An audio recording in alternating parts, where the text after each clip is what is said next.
제가 오늘 설명해드릴 내용은요, 범죄와 디자인의 결합, 세테드라고 하는 범죄 예방 디자인에 대한 내용인데요.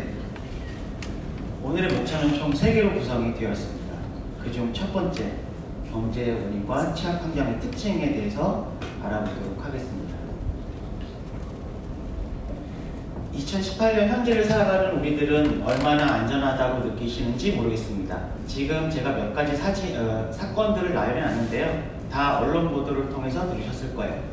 과연 이 사건 이후로 적절한 대책이 우리 사회에 전되고 있는지, 실제로 우리가 알고 있는 이런 범죄보다요 더 많은 범죄가 우리 사회에서 발생하고 있습니다. 그리고 밑에 사진들을 보시면 강력범죄자, 또 연쇄살인범들의 사진이 있는데요. 기억나실 거예요. 오원춘 사건이라고 해서 내연녀를 살인해가지고 토막을 냈던 그런 범죄자의 사건도 있었고요. 부녀자 20여 명을 살해하고 강간했던 정남규 사건도 있었습니다. 이 사람들은 보통 언론 보도를 통해서 묻지마 범죄자 또는 사이코패스라고 알려져 있는데요. 정남규 같은 경우는 매일 하루에 10km씩을 달렸다고 하는데요. 이유가 2가지라고 합니다.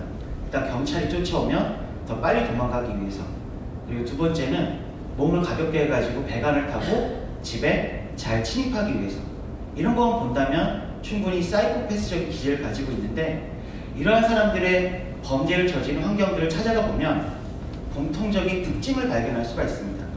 이들이 일반 아파트 단지가 아닌 노후하고 쇠퇴된 주거지역에서 범죄 대상을 찾았다는 사실이죠.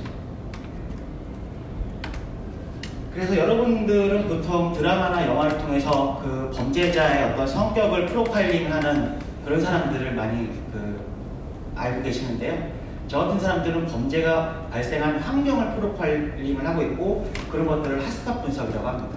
핫스팟 분석을 통해서 범죄 패턴을 규명하고 거기서 우리는 범죄 취약 원인을 찾아내게 되는데요.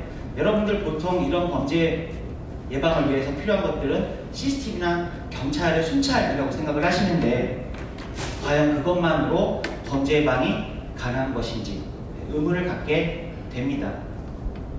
그래서 패러다임의 변화의 중요성이 부각이 됐는데요. 이 사진이 주는 시사점이 있다고 봅니다. 맨 위에 보시는 사진, 지금 우리 주변에서 볼 수 있는 아파트 단지라고 해도 과언이 아닐 텐데요. 1950년대 미국 세인트루이스 주에 지어졌던 아파트 단지입니다. 당시만 하더라도 고층의 아파트 단지였고요. 이거를 설계한 사람은 미노루 야마자키라는 일본계 미국 건축가였는데, 여러분 9.11 테러로 쓰러진 쌍둥이 빌딩 아실 거예요. 그거를 설계해가지고 유명세를 탔던 건축가였고, 이 아파트 단지를 설계하면서 언론의 극찬을 받고 당대 최고의 건축가에게 주는 상까지 받았습니다. 그러면 이 아파트는 굉장히 좋은 환경이었고 우수한 건축물이라는 걸 우리가 미루어 짐작할 수 있겠죠. 하지만 시간이 흐르면서 낙서가 많아지고 이 푸르른 잔디밭이 가시덤불이 무성한 환경으로 바뀌면서 마약, 강간, 강도, 살인, 미국에서 가장 범죄가 많이 발생하는 환경으로 지목을 받아서 결국 백약이 무효인 판단 끝에 당대 최고의 최신의 기술로 폭파하는 지경에 이르게 됩니다.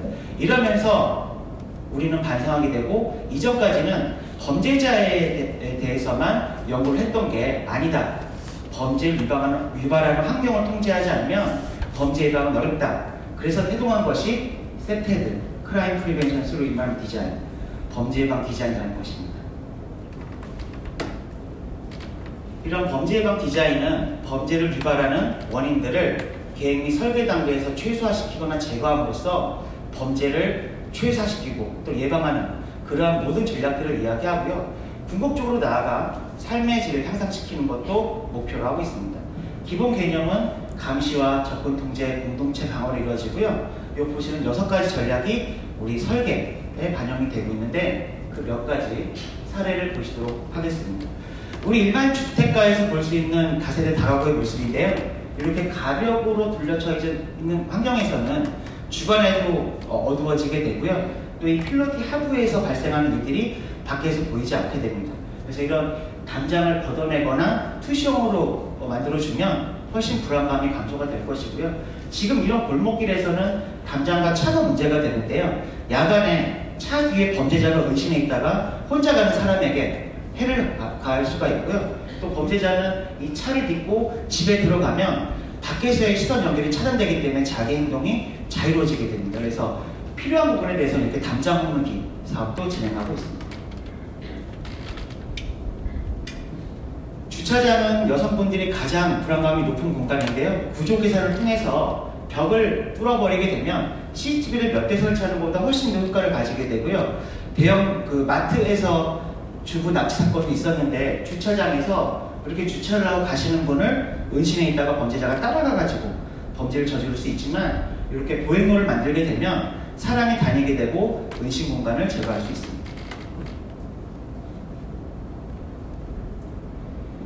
혼자 늦게 집에 돌아가시는 분, 현관에서 물을 딸 때 혹시나 뒤에 누가 따라오지 않을까 걱정할 수가 있는데요. 이렇게 정문에 제기 반사 띠를 붙이게 되면 문은 여는 사이에 뒤에서 누가 있는지 확인할 수 있습니다. 그리고 또 하나는 택배원이나 우편 배달원을 가장한 범죄도 심심치 않게 1인 가구가 증가하는 세태에서 발생하고 있는데요. 이렇게 무인 택배함을 설치해주면 훨씬 더 그러한 그 범죄의 발생 가능성을 낮출 수도 있습니다.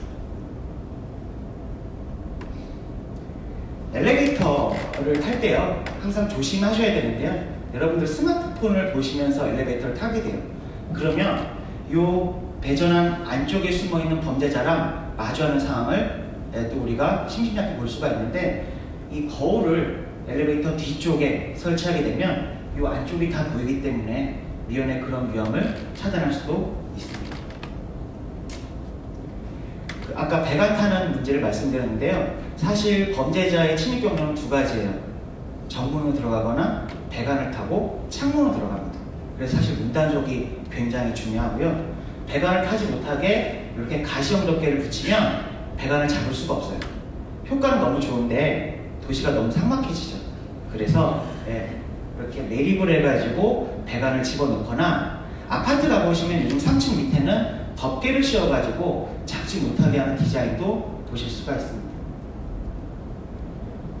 건물과 건물 사이에 틈새로 들어가서 배관을 타거나 에어컨 실외기를 듣고 들어갈 수 있어요. 그래서 투시형 출입문을 달아주고요. 7, 80년대 우리 도시에서 집을 짓고 담장에 철망이나 이렇게 유리병을 깨가지고 만들었는데 지금은 미관을 치기 때문에 효과도 없고, 그래서 공공미술 작품을 통해서 심리적 접근 통제도 하고 있습니다. 그리고 범죄자들이 아까도 말씀드렸지만 대상을 찾을 때 첫 번째 보는 것은 환경이 정비되어 있느냐 안 되어 있느냐가 첫 번째이기 때문에 노후된 벽면을 정비해 주는 것도 범죄 예방의 첫 번째 방법이라고 보실 수 있겠습니다. 여러분 밖에 나가보시면 방범용 CCTV가 굉장히 많습니다. 일설에 의하면 영국보다 더 많은 곳이 우리나라라고 하는데요. 중요한 것은 시인성이 떨어진다는 거죠. 그래서 CCTV가 어디 있는지 알기 위해서 노란색 도색을 칠하게 되고요. 이 하부에 비상벨이 있는데 비상벨이 있다는 걸 바닥에 사인으로 또 알려주기도 합니다. 그리고 주민들이 골목길에 많이 모일 수 있도록 간단한 아이디어를 내가지고 쉴 수 있는 공간을 만들어주고요. 이 공원의 벤치의 팔걸이는 그 노숙자나 주치자들이 누울 수 없도록 만들어줌으로써 공간이 활성화될 수 있고, 이런 것들은 대학실에서 아마 많이 보실 거예요. 그리고 여러분들 다 핸드폰 쓰신다고 공중전화는 이제 사용 안 하시는데요. 공중전화가 때로는 우리를 지켜주는 안심 부스로도 변신하게 됩니다. 위험한 상황에 처하시게 되면 이 공중전화로 들어가면 문이 자동으로 닫히고요. 비상벨을 누르면 가장 가까이 있는 순찰자가 출동을 해서 우리를 보호해주기도 합니다. 곳곳에서 이제 보실 수가 있습니다. 자, 몇 가지 사례들을 보셨는데요. 2012년 영리동 소음길 프로젝트가 세테드 시범 사업으로서 성공적인 것으로 평가를 받고 그 여러 지역에서 유사한 사업들이 진행이 되고 있습니다. 그 세테드의 인식이 확산된 건 참 긍정적인 현상인데요. 지역의 특징이나 범죄 특성을 고려하지 않은 그 유사한 사업들이 좀 많이 양산되는 것은 문제라고 볼 수 있고요. 바로 이런 모습인데요.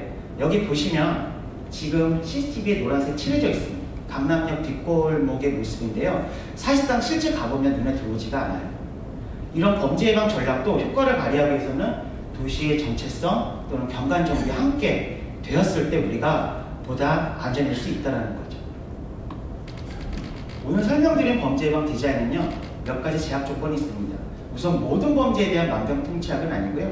그렇게 환경이 제공하는 기회적 요인에서 발생하는 범죄에 더 효과가 있고요. 또 적은 예산으로 이런 시범사업을 하려다 보니까 굉장히 많은 벽화마을들이 양산이 되고 있어요. 벽화마을은 범죄 예방의 본질은 아닙니다. 하나의 수단일 뿐입니다. 그리고 요즘에 도시재생이 우리 사회에 하도가 되고 있는데요. 도시재생에 세테드가 일정 부분 영향을 주는 건 사실이지만 주민들이 배제되거나 관심 갖지 않고 참여하지 않는다면 효과를 기대하기도 어려운 것이 현실입니다. 오늘 TEDx 한양 이후의 주제는 크러쉬라고 들었는데요. 제가 생각하는 크러쉬는 바로 세테드, 범죄 예방 디자인이라고 생각을 하고요. 여러분들이 관심을 가지고 안전한 활동할 때 우리는 더 안전한 사회에서 삶의 질을 높일 수 있을 거라고 생각을 합니다. 경청해 주셔서 감사합니다.